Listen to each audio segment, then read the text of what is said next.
हो, और जो हम अपनी प्रकृति से जुड़े हुए हैं, समाज से जुड़े हुए हैं, उससे हम जुड़े रहकर सभी के कैपेबिलिटीज को फ्लरिश करें। साथियों जय भीम। गरीबी एवं शैक्षिक उत्थान समिति उत्तराखंड के बैनर पर यहाँ मछखाली में बाबा साहब की 132वीं जयंती का आयोजन किया गया, जिसमें मुख्य अतिथि राजकीय इंटर कॉलेज मछखाली के प्रधानाचार्य श्री दिनेश टमटा जी एवं विशिष्ट अतिथि श्री अजय रस्तोगी जी सम्मिलित हुए, जहाँ पर दोनों को सम्मानित किया गया और उन्होंने गरीबी पर क्या कहा, आइए सुनते हैं। सबसे पहले मैं आयोजक बंधुओं का धन्यवाद करना चाहता हूँ और आदरणीय प्रधानाचार्य महोदय एवं अन्य विशिष्ट अतिथियों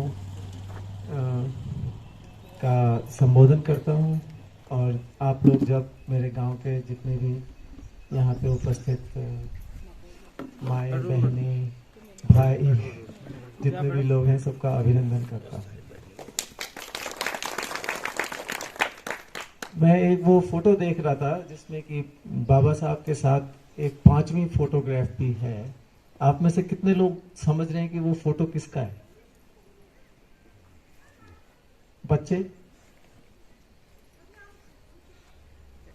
इधर से है ना, सबसे पहले गौतम बुद्ध है ना, फिर ये जो लास्ट फोटोग्राफ है 5वां, ये किनका है?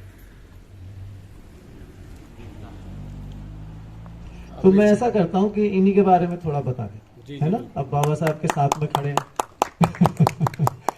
हाँ, तो ये हैं अमर्त्य सेन, ठीक है।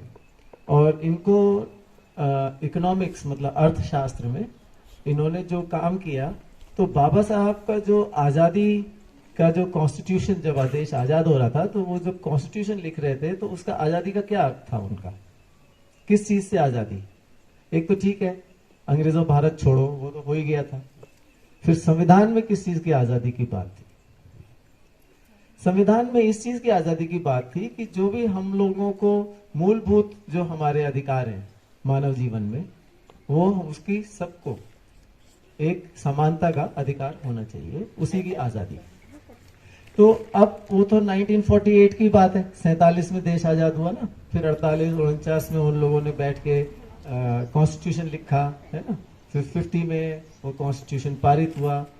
तो अब ये सोचो कि इनको, जो कि अमर्त्य सेन है, इन्होंने 98 में मतलब कि 48 साल बाद उसी वेलफेयर इकोनॉमिक्स की बात की जो कि बाबा साहब ने 1950 में की थी, और उसी फ्रीडम की बात की, ठीक है, आज़ादी की बात। उस आज़ादी में इनको भी 1999 में भारत रत्न मिला, जैसे कि बाबा साहब को मिला। तो आप उनकी विजन देखिए कि जो 50 साल पहले वो उनकी जो विजन थी, वो 50 साल बाद उसको नोबेल प्राइज मिला, ठीक है, क्योंकि वो इंस्पिरेशन रहे अमर्त्य सेन जी की। तो अब अमर्त्य सेन जी ने क्या कहा वेलफेयर इकोनॉमिक्स में? उन्होंने कहा कि हम एक ही तरीके की कैपिटल, मतलब कि एक ही तरीके के अर्थ को देखते हैं जो कि आर्थिक है। लेकिन समाज में आपको क्या, अगर किसी को सोने के पिंजरे में बंद कर दिया जाए, ठीक है, मान लीजिए, तो उसमें तो कोई कमी नहीं है ना, सोने के पिंजरे में बंद है, तो क्या आप उसमें खुश रहेंगे? क्या आपका वेलफेयर हो गया? अगर मान लीजिए कि सब कुछ आर्थिक रूप से ठीक हो जाए किसी व्यक्ति के पास, तो वो, इन्होंने कहा कि जब तक फ्रीडम नहीं होगी, जब तक आजादी नहीं होगी, और कैपेबिलिटी अप्रोच के नाम से इन्होंने एक थ्योरी निकाली। कैपेबिलिटी का मतलब ये होता है कि जो व्यक्ति जिसके काबिल है वो उतना अच्छा काम कर सके, उसकी आजादी चाहिए।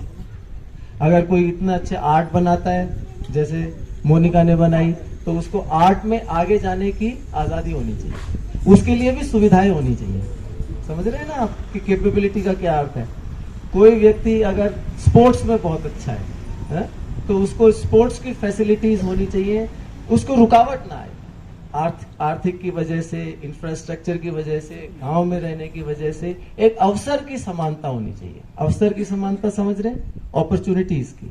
तो वो अवसर की समानता जो है वो होनी चाहिए, तभी व्यक्ति कैपेबिलिटी मतलब अपनी समझ बढ़ाएगा, अपने ज्ञान को बढ़ाएगा, अपने देश के लिए कंट्रीब्यूट करेगा, अपनी समाज के लिए कंट्रीब्यूट करेगा, और फिर जो है वो खुश होगा। कैपेबिलिटी अप्रोच जो है उससे व्यक्ति खुश होगा। सिर्फ एक आर्थिक हम सोचें कि भाई सरकार हमें सिर्फ एक आर्थिक रूप से कुछ संपन्न कर दे, तो वो एक सिर्फ मीन्स है, वो एंड नहीं है, है ना। समझ रहे बच्चे कि जो अर्थ है वो एक मीन्स है कुछ करने के लिए, लेकिन जो करने की अवसर है, कैपेबिलिटी अप्रोच, वो अमर्त्य सेन जी ने कहा कि वो सबको होना चाहिए। उसके लिए क्या करना पड़ेगा? उनका जो मेन काम था वो ये था कि उस समय टेक्नोलॉजी में बहुत परिवर्तन हो रहा था ना, कंप्यूटराइजेशन हो रहा था और तरीके तरीके की नई मशीन आ रही थी। उससे जो हाथ के काम करने वाले लोग थे उनके हाथ से काम निकल रहा था। समझ रहे? ऐसे ही हो रहा था ना भाई। ये 2000 से पहले अगर आप देखो तो जो भी काम, जैसे कि जो लोग बुनकर हैं, तो जैसे अगर 100 बुनकर जो एक दिन में काम करते हैं, वो एक मशीन 2 घंटे में काम कर देती है?